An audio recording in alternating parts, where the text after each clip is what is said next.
오늘 예수님의 말씀은요, 정말 듣기가 힘들어요.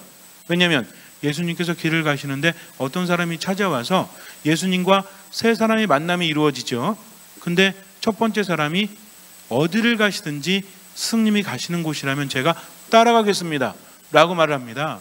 예수님 따르겠다는 거죠. 그러면 예수님께서는 스승답게 그래, 참 기특하구나, 이제 나를 따라오너라. 왜? 평상시에 나를 따르라고 하셨죠. 그렇기 때문에 당신을 따르겠다라고 하면 어디를 가시든지 따라가겠다는 거는 최선을 다하겠다는 얘기죠. 그러니 기쁘게 맞아들이셔야 되는데 예수님 뭐라고 하시냐면, 여우들도 굴이 있고 하늘의 새들도 보금자리가 있지만 사람의 아들은 머리를 기댈 곳조차 없다라고 하십니다. 그러니까는 동물들보다 나를 따른다는 거. 사람의 아들이 누구죠? 예수님이에요. 그럼 예수님이 머리를 기댈 곳조차 없다는 것은 그분을 의지하고 따르는 제자들 역시 머리를 기댈 곳이 없다는 거죠. 편히 안주할 곳이 없다는 겁니다. 이렇게 말씀을 들으면 따르라는 겁니까? 따르지 말라는 겁니까? 설마 혹시 예수님께서 당신을 따르겠다고 했는데 이 사람이 마음에 안 들어.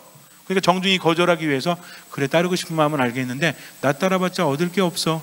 그러니까 웬만하면 안 따랐으면 좋겠어 라는 마음으로 이렇게 하셨을까요? 아니에요. 뭔가 좀 거북하지만 다른 의미가 있는 것 같아요. 그리고 나서 예수님께서 또 뭐라고 하십니까? 이제 12제자가 있고 많은 따르는 사람들이 있으니까 예수님의 제자는 12명이 아닙니다.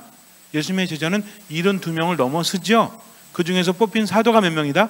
12사도고 나머지 제자는 엄청나게 많다는 거죠. 그러니까 여러분들한테 예수님의 제자가 몇 명입니까? 그러면 아무 생각 없이 12명 이러시면 안 돼요. 따르던 사람들은 굉장히 많았습니다. 그 중에서 뽑힌 사도가 몇 명이다? 사도가 12이라는 거죠. 그러면 이제 이미 100명 이상이 됐으니까 더 이상 우리 그 정원 차가지고 제자 안 받으려고 이러시는 거예요?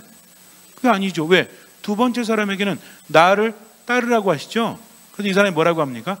예, 따르겠습니다. 그런데요, 제가 가서 아버지의 장사를 치르도록 허락해 주십시오 라고 말을 합니다. 장사를 치른다는 것은 매우 중요하죠. 더군다나 누구 장례예요? 아버지의 장례니까 너무나 중요합니다. 유대인들은요, 장례를 매우 중요하게 여깁니다. 평상시에는 시신에 손을 댈 수 없어요. 특히나 죄관들, 사제들 있죠. 유대인들에게는 여러 계층이 있습니다. 그 중에서 사제 지파들은, 사제들은 절대로 시신에 손을 내면 안 돼요. 왜? 하느님께 제사를 봉헌하는 사람이기 때문에 늘 어떻게 해야 돼요? 깨끗해야 합니다. 그런데 죽은 시신에 손을 대면 어떻게 되죠? 부정하게 되기 때문에 절대로 손을 대면 안 되지만 어느 때 예외가 되냐면 가족이 죽었을 때, 그러니까 아버지나 또는 배우자나 또는 자식이나 친척이나 형제가 죽었을 때는 모든 기도에서 면제됩니다. 기도하지 않아도 돼요. 때가 되면 하는 기도가 있죠. 이것도 면제되고 손을 대는 것을 오히려 그렇게 하라고 합니다. 그래서 모든 선행 중에서 장례를 잘 치러주는 것만큼 큰 선행이 없다라고 여길 정도로 그렇게 여기던 사람들이라는 거죠. 그런데 예수님을 따른다고 한다면 하느님을 따르는 거죠. 그렇지 않습니까? 근데 예수님께 이 사람이 말씀을 드리면서 제가 따를게요, 그러나 아버지 장례를 먼저 치르게 해주십시오 라고 예수님께 요청했다는 것은 거절당할 생각을 전혀 하지 않았다는 거죠. 그래, 기특하구나. 그러니까 아버지 장례 치르고 와서 나를 따르라, 이렇게 하실 줄 알았죠. 근데 뭐라고 하십니까? 말도 안 되는 소리를 하세요. 죽은 이의 장례는 죽은 이들에 맡기고 너는 하느님의 나라를 알려라, 이렇게 말씀하십니다. 뭔가 단단히 틀어져도 틀어지신 것 같아요.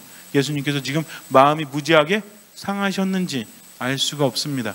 그리고 나서 세 번째 사람이 와서 또 예수님께 그러죠. 저는 스승님을 따르겠습니다. 그러나 먼저 집에 가서 가족들에게, 아버지 어머니께 작별 인사를 하게 해주십시오. 그랬더니 예수님께서 쐐기를 박으시죠. 아마 기분이 안 좋으신 것 같아요. 아주 단단히 마음이 상하셨나 봅니다. 뭐라고 하시냐면, 쟁기를 손에 잡고 뒤를 돌아보는 사람은 하느님 나라에 적합하지 않다라고 하십니다. 세 말씀 모두가 우리를 불편하게 한다는 거죠. 왜냐하면 우리도 그분을 따르려고 하는 사람들이기 때문입니다. 그러면 예수님께서 왜 이런 말씀을 하셨을까? 여기서 한 가지 생각해 봐야 될 것은, 예수님의 말씀이라는 것은 복음사가들이 그대로 듣고 그대로 적어서 시간의 배열에 따라서 적어서 우리에게 전해준 것이 아니라 바로 교리서의 형태로 우리에게 전해 주었다는 것을 알아야 합니다. 그러니까 옛날에는 문학 형식이 달랐다는 거죠. 지금이랑은 달라요. 지금은 어떤 글을 쓸 때도 종이도 굉장히 많고, 요즘에는 종이뿐만 아니라 뭐가 발달해 있죠? 뭐 컴퓨터라든지 우리가 스마트폰이라든지 이런 거 보면 언제든지 글을 읽었다가 지웠다 할 수 있지 않습니까? 그러니까 자유롭게 표현할 수 있지만 옛날엔 그렇지 않았다는 거죠. 옛날 말들을 들어보면 이게 알 것도 같고 모를 것도 같고 비유와 상징이 굉장히 많죠. 표현이 다르지 않습니까? 근데 어느 게 더 멋있어? 옛날 말이 더 멋있는 것 같아요. 지금은 그냥 있는 그대로 이렇게 써놓지만 옛날에 함축적인 의미가 굉장히 많지 않았어요? 그 중에 이런 거 있죠. 스승과 제자가 대화하는 그런 대화문을 통해서 그것을 읽거나 듣는 사람들에게 가르침을 주는 형식이 있습니까? 없습니까? 이런 것들이 있다는 거죠. 부처님이 말씀하시고 공자왈 이렇게 하면서 어느 날 제자가 물었다, 이런 것들이 있죠. 이런 것들은 정말 공자나 또는 아내, 제자 이런 사이에서 어떤 일이 있었다라기보다는 그것을 통해서 공자의 가르침을 후세 사람들에게 전해주는 겁니다. 복음도 마찬가지예요. 복음사가가 예수님의 말씀을 전해주긴 전해줘야 되는데 그분이 하신 말씀들을 다 일일이 기록할 수는 없으니까 자기 나름대로 기획을 합니다. 그래서 여기에 맞게 그분의 말씀을 응축해서 우리에게 전해준다는 거죠.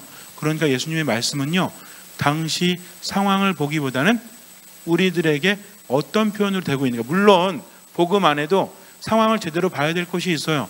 그러나 가르침의 의미를 알아야 합니다. 비교법, 반어법, 역설법 이런 것들이 들어가 있다는 거죠. 우리도 옛날에 그렇잖아요. 좀 뭔가 좀 이렇게 길게 말할 수 있는 시대가 아닐 때도 있었죠. 예전에 그래서 우리 그거 삐삐 나오고 휴대폰 처음 나왔을 때 문자 전송하는 거, 지금은 메신저가 있어갖고 있는 말 그대로 다 하지만 옛날엔 그렇지 않았죠. 그래서 8시 30분 기가 밥 준비, 이거 뭐예요? 8시 30분에 집에 들어올 테니까 밥 해놓으라는 겁니까? 아니면 8시 30분에 집에 가서 밥 해준다는 겁니까? 알 수 없지만 당사자들은 알아들을 수 있죠. 그리고 이러잖아요. 귀가시, 마늘, 쌀, 그다음에 당근, 이러면 뭐예요 이거? 사오란 얘기죠. 그거 알아듣지 않습니까? 다 빠졌는데도. 근데 지금은 이제 일일이 자세히 써야 되지만, 그러니까 상황에 따라서 제한적이기 때문에 할 말만 쓰는 경우가 더욱더 많다는 거죠. 옛날에는요, 우리가 종이도 없었어요. 그러니까 제대로 쓸 수가 없습니다. 글을 쓴다는 것은 너무나 어려운 작업이었다는 거죠. 그래서 복음사가들은 정신을 올바르게 하고 마음을 깨끗하게 하고 복음을 써가기 시작해요. 그렇기 때문에 우리에게 전해줄 때 엄청나게 함축된 의미로 전해주기도 한다는 거죠. 그래서 알아들어야 되는데, 만약 우리 자매님들 결혼하신 분들도 있지만 결혼하기 전으로 돌아가 보세요. 어떤 남자랑 결혼을 해야 되는데 마음에는 들어. 근데 이 남자가요, 장손이에요, 장손. 근데 이 집에는 부모님, 할아버지, 할머니 다 살아 있어가지고 새벽에 일어나자마자 정갈이 옷을 입고 둘이 가서 아버지, 어머니한테 인사해야 되고 할아버지, 할머니한테 문안 인사 드려야 돼요. 그리고 이 집안에는 이 어르신들만, 시댁 어르신들만 100명이 넘어. 그래가지고 일일이 인사도 해야 돼요. 이런 집에 시집 가겠습니까? 안 가겠습니까? 아무리 사랑해도 좀 생각해 봐야 되겠죠. 근데 한번 바꿔보세요. 지금이 조선시대예요. 근데 내가 결혼한 사람이 세자입니다. 세자가 될 사람이에요. 그러면 세자가 될 사람이라는 얘기는 뭐예요? 세자로 책봉된다는 것은 왕이 될 사람이죠. 그러니까 장손이 납니까? 아니면 차손이 납니까? 아니, 장손이 세자가 될 가능성이 더 커요? 아니면 그 밑에 동생들이 될 가능성이 더 커요? 그럼 여러분들이 왕손이랑 결혼하면 이 사람이 세자였으면 좋겠어? 아니면 그 밑에였으면 좋겠어? 그러니까 장손이어야 되죠. 왕족이다 보니까 어른들이 많아요, 안 많아요? 아침에 일어나면 누구한테 인사해야 돼? 왕한테 인사하고 대왕대비마마한테 인사해야 되지 않습니까? 그래도 안 하시겠어요? 당연히 하죠. 지금이 조선시대라면. 생각이라는 것은 어떻게 하느냐에 따라서 달라지기 마련입니다. 고등학생들한테 가서 이렇게 이야기합니다. 너 만약에 대학을 지금 보내주겠다. 시험 안 보고 보내주겠다. 그런데 이 대학은 서울에서 무지하게 멀어. 그리고 한 번 가면 이제 집에 대학 내내 한두 번 올지 안 올지도 몰라. 그리고 결정적인 것은 하루에 10시간 이상씩 공부해야 돼. 그럼 애들이 가겠습니까? 안 가겠습니까? 서울권도 아니래. 서울에서 멀대. 그럼 가요? 안 가요? 안 가죠. 근데 여기가 어디냐면 하버드예요. MIT입니다. 그럼 가겠습니까? 안 가겠습니까? 당장 가지. 왜? 서울에서 멀다고 할지라도 서울을 뛰어넘는 곳이기 때문입니다. 유학생들을 보면요, 하루에 10시간 공부는 기본이래요. 학교에서 공부하는 거 외에도 스스로 공부하는 거 합치면 15시간이 넘기도 한다고 합니다. 왜? 언어 공부해야죠. 또 그거 익혀야죠. 그러니 당연한 거 아닙니까? 그러니까 말만 들으면 되게 힘든 것 같아도 내용을 보니까 어때? 그렇지 않다는 거죠. 예수님께서 말씀하세요. 나를 따르는 사람들은 안주할 수 없어. 나를 따르는 사람들은 굉장히 힘들어. 그러나 중요한 것은 그렇게 따르게 됐을 때 얻는 것은 엄청나다는 거죠. 지금 예수님께서는 그 사실에 대해서 말씀하시지, 나를 따르면 죽도록 고생하다가 힘들어져, 이게 아니죠. 힘들어도 나를 따르게 되면 얻을 것이 많다는 거죠. 인간의 존재는 어떤 존재입니까? 제가 아는 분은요, 일주일이 꽉 차 있어요. 주일에는 성당에 열심히 나오고 평일에는 직장 열심히 다니는데 이분한테 토요일 오전만 자기만의 시간이 주어집니다. 오후에는 가족들이랑 함께 해야 되니까 부인도 챙겨야 되고 애들도 돌봐야 되고 이러니까 토요일 오전만 비어요. 이분이 오전에 뭐 하는지 아세요? 암벽 등반합니다. 아니, 일주일 내내 힘든데 결국은 쉬라고 시간 줬더니 뭐 하고 있어? 절벽 기어 올라가고 앉아 있는 거죠. 앉아 있는 건 아니죠. 절벽 기어 올라가고 있어요. 보니까 얼마나 힘든지 몰라요. 땀 삐질삐질 흘리면서 굉장히 힘들죠. 아니, 쉬는 시간에 잠이나 자지. 왜 그렇게 합니까? 그랬더니 뭐라고 그러는지 알아요? 좋아서 합니다. 힘들어도 좋아서 한다는 거죠. 인간은 존재는 이런 존재예요. 근데 해보지도 않고 앉아가지고 그게 가능해? 그게 너무 힘들지 않아? 나는 예수님 따르면서 좋은 거 얻으려고 했는데 편히 쉴 곳도 없대. 이러면 됩니까? 안 됩니까? 안 된다는 거죠. 기본적으로 우리가 알아야 될 것은 그분은 나보다 나를 더 사랑하시고 나를 나보다 더 잘 아신다. 그리고 나한테 뭐라고 하셨어요? 나를 따라오너라. 내 안에 머문 사람은 죽지 않는다. 가지가 나무에 붙어 있지 않으면 열매를 맺을 수 없듯이, 그래서 너희도 내 안에 머물러야만 열매를 맺을 수 있다라고 하셨죠. 그럼 따라야 됩니까? 따르지 말아야 됩니까? 기본적으로 따라야 된다는 거죠. 근데 따르는 게 힘들다고 해서 한번 생각해 봐야지. 그러면 안 된다는 거죠. 이미 믿음이라는 것은 내 자신을 온전히 주님께 맡겼기 때문에 어떤 일이 있다고 할지라도 그분을 따라가는 거다. 나머지는 그분께 맡기는 거다. 그럴 때 내 삶 안에서 변화가 일어난다는 거죠. 신앙뿐만이 아니에요. 신앙 안에서 주님께 맡긴 사람은 세상을 다르게 봅니다. 맨날 주변 한탄하면서 내가 이런 가족들과 함께하지 않았다면, 내가 정말 좀 더 좋은 곳에서 태어났더라면, 지금 내 상황이 이렇지 않더라면 하면서 한탄하거나 불만을 가진 사람은요, 믿음이 있다라고 말할 수 없어요. 그러나 믿음 있는 사람은 어때요? 조금 힘들어도 주님께서 이끌어 주시겠지 하면서 감사하면서 최선을 다하는 겁니다. 언제까지 최선 다합니까? 죽을 때까지. 내가 한번 생각해 보세요. 그동안 살아오면서 걱정하고 염려하고 이리저리 시간 뺏긴 그 시간만큼 노력하면 이루지 못할 게 어디 있습니까? 근데 우리는요, 뭔가 해보지도 않고 불만을 토로하고 불평하고 술 마시고 또 이렇게 하면서 시간을 많이 보낸다는 거죠. 물론 좀 힘들면 좋은 사람 만나서 술 한잔 기울이면서 하는 거 좋아요. 나쁘다는 거 아닙니다. 문제는 뭐냐면 오늘도 그러고 내일도 그러고 한 달 후에도 그러면 돼요? 안 돼요? 안 된다는 거죠. 믿음이 있는 사람은 완벽하진 않아요. 그러나 하느님 안에서 완벽해지려고 노력합니다. 그분께 맡기기 때문이죠. 우리는 왜 제대로 세상을 살아가지 못합니까? 걱정하고 염려하고 주저하고 밀어놓고 이렇게 하면서 최선을 다하지 못한다는 거죠. 그래서 예수님의 이 말씀은요, 정말 중요한 것을 말씀하시기 위한 것이지 장례를 치르지 말라는 것이 아닙니다. 그리고 뭔가 가족들을 소홀히 하라는 이야기가 아니라 뭘 중요시해라? 하느님의 나라는 이만큼 중요하다. 하느님 말씀을 그만큼 따라야 한다라는 거죠. 나를 따르는 사람들은 처음에는 그렇게 고생하겠지만 받을 것이 많다라는 말씀을 하기 위해서 이런 비유를 드는 거예요. 근데 구약을 보니까 엘리야가 엘리사를 부를 때 엘리사 마치 예수님이 부르듯이 엘리야도 엘리사를 부르죠. 하나님의 뜻에 따라서 예언자로 기름 부어서 제자로 삼지 않습니까? 근데 여기 봤더니 오늘 독서에서 볼 수 있듯이 엘리야가 엘리사를 불렀을 때 엘리사가 뭐라고 하죠? 가서 가족들에게 인사하게 좀 시간을 주십시오. 그랬더니 엘리야가 줘요, 안 줘요? 줘요, 안 줘요? 줍니다. 줘요. 아니 내가 뭘 어쨌다고 그러냐, 가서 인사하고 와라. 그러니까 예수님보다는 조금 더 여유가 있는 것 같죠? 그럼 엘리사를 볼까요? 어땠는지. 이 사람이 가자마자 한 게 뭐냐면 엘리야가 불렀을 때 12마리의 겨리소를 부리고 있었고 마지막 12번째 소는 자기가 부리고 있었대요. 이게 무슨 얘기냐면요, 지금 시대로 따지자면 기안, 봉담, 여기 뭐 와우리, 오목천 다 합해서 최고의 부자란 얘기예요.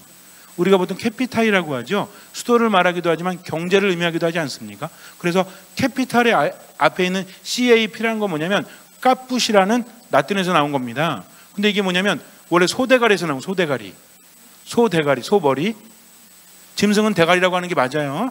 근데 소대가리가 왜 중요하냐면 이 집에 소가 몇 마리가 있냐에 따라서 경제적인 척도를 그걸로 쟀다는 겁니다. 그러니까 옛날에는 어떤 경제적으로 판단하는 기준이 뭐였다? 소가 몇 마리였냐. 여기서 까푸시라는 말이 나오고 캐피탈이라는 말이 여기서 나온 거거든요.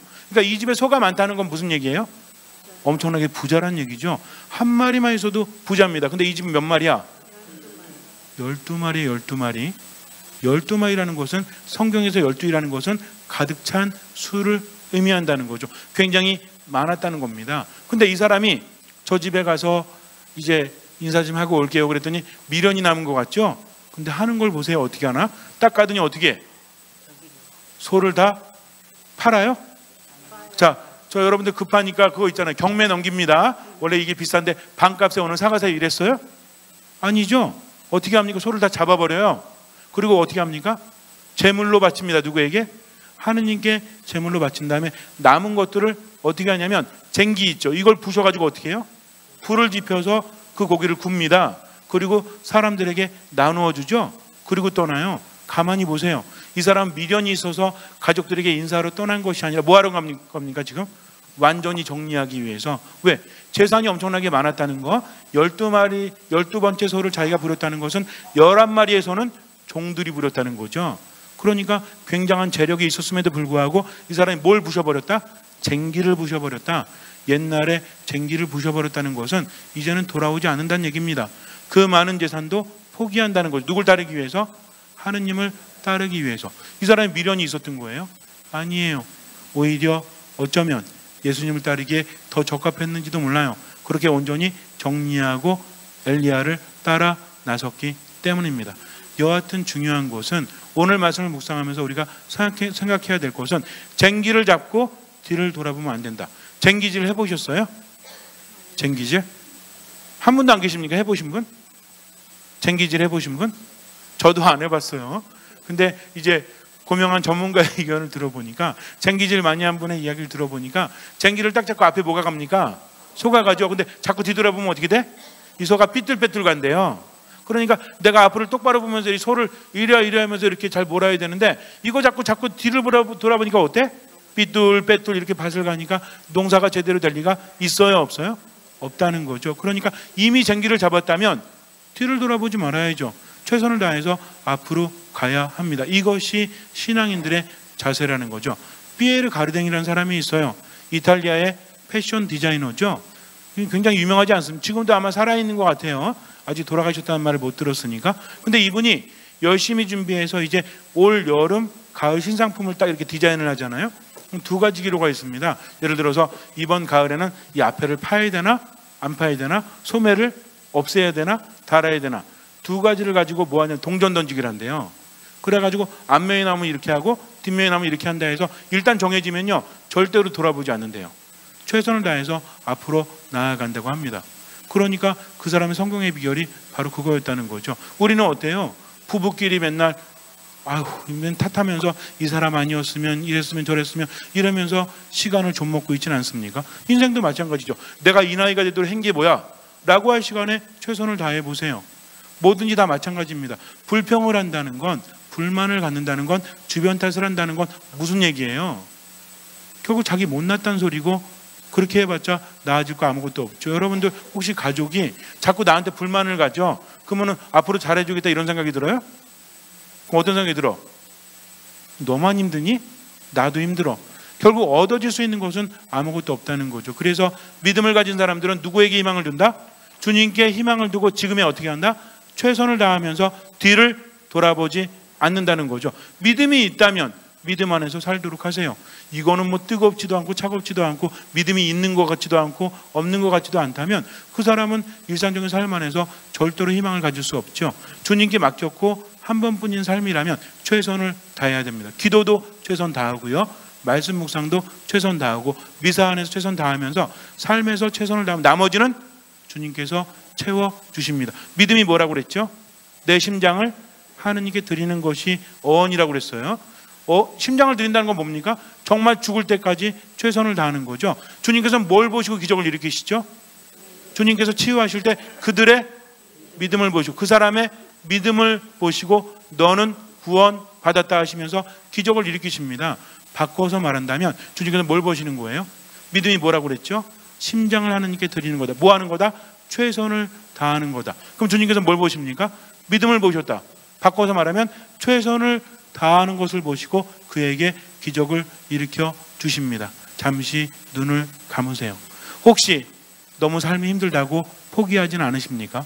주변 탓을 하면서 불만을 가지고 불평하진 않으십니까? 바뀔 게 아무것도 없어요. 걱정하고 염려하십니까? 그래도 바뀌지 않아요. 최선을 다하십시오. 그러나 기도하지 않으면, 말씀 안에 머물지 않으면, 미사 안에서 온전히 나를 주님께 봉헌하지 않으면 절대로 힘이 생기지 않습니다. 그러니 주님 안에 머물면서 치유받고 힘을 받고 삶 안에서 최선을 다하십시오. 죽을 때까지 한번 최선을 다해보세요.